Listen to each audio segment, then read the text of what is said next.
What would happen if Anthony Joshua and Tyson Fury were to share the ring together? How would that fight go? How would it play out? And who might be the victor? Well, firstly, Anthony Joshua would have to box better and box smart in that matchup because he wouldn't be able to go in there and just expect to blow Tyson Fury away. Tyson Fury is a very, very gifted boxer and his movement does not match his size, and I'd say he's got quite a bit of power in that right hand and probably in his left also. I think he is an underrated puncher. It's just his punching power is not a part of his game. His game is to box smart, lean back slightly, and counter. But believe me, I think if he wanted to get a fighter out of there and have a good tear up, then he could do that. It's just, it's not a part of his game. He seems to like to box smart, box clever, and not take too much punishment on the way. But of course, he is very, very brave. You saw him go down in that 12th round against Deontay Wilder. He seemed out cold, but he just seemed to spring back into life. That just shows the spirit of Tyson Fury. And also the experience and how smart he is in the boxing ring, because he said when he went down, he couldn't feel his legs. Now, that is kind of a scary thing, and probably the first thing you want to do is try and jump up straight away, try and get up, see if your legs will work and get under you. But he didn't. He stayed there, waited for his senses to come back so that he could stand up. If he would have tried to stand up straight away on unsteady legs and wobbled around a bit, the ref probably would have stopped it. So he done well to know what to do in that situation, because not many fighters would.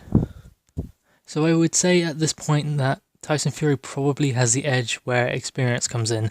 Obviously Anthony Joshua he's probably faster and he's definitely more powerful, but he has good positioning, he has good timing, but would that be enough to outbox Tyson Fury? Well, you can't really outbox Tyson Fury. I'd say Anthony Joshua's best game plan would be to try and take it to the body and slow Tyson Fury down. Otherwise, he's just not going to be able to hit him when Tyson Fury is on form.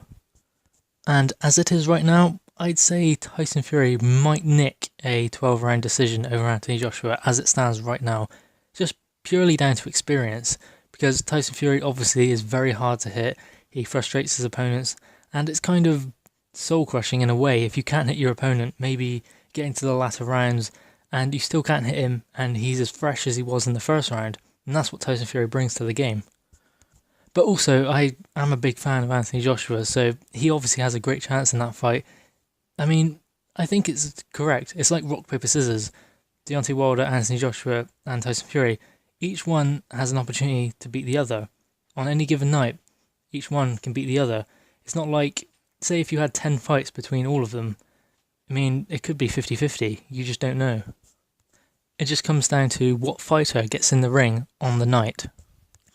So how would Anthony Joshua beat Tyson Fury? Well, as I said, he would have to take it to the body, and that's not something where you just pick at the body. He would have to nail the body and hit him hard also, power punches to the body. I mean, obviously he's going to have to get his jab going as well, but he's not going to win a jabbing match against Tyson Fury, and he's probably going to be easier to hit to the body also, as long as Tyson Fury doesn't tuck up too much. If Anthony Joshua can do that, slow him down a little bit, and maybe make him feel the pace of the fight, and take the fight to him, because Anthony Joshua, I know he has big muscles and all of that, but that kind of works against him as you get into the later rounds. Obviously, lactic acid and extra weight just kind of slows you down, so obviously he's going to struggle, so he's going to have to take the fight early to Tyson Fury, hit him to the body, slow him up, and make him also feel the pace as the fight wears on, because Tyson Fury doesn't normally get tired as the fight goes on. If he can do that in the first 6 rounds, then after that start bringing it upstairs, then he has an opportunity to maybe take him out, or even nick a points decision win if he wins those first 6 rounds by getting in some good body shots and maybe a few pop shots to the head also. Now, I know this fight hasn't been made and we don't know whether it will ever happen really, and it's doubtful that it will happen on April 13th, but still, they're both British, undefeated, heavyweight champions. Obviously, Tyson's not an actual champion on paper, but he has that lineal status.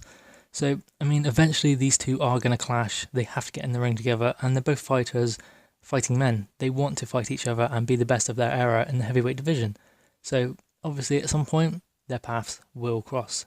But the question is, who will win and how? And what condition will they be in? Will it be Anthony Joshua in 2 years' time, more improved, a more polished boxer?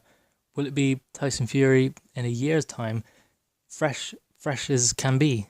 Obviously, he's just coming back from his comeback now, so he's only going to improve and get better, get back to that form of the Dusseldorf days.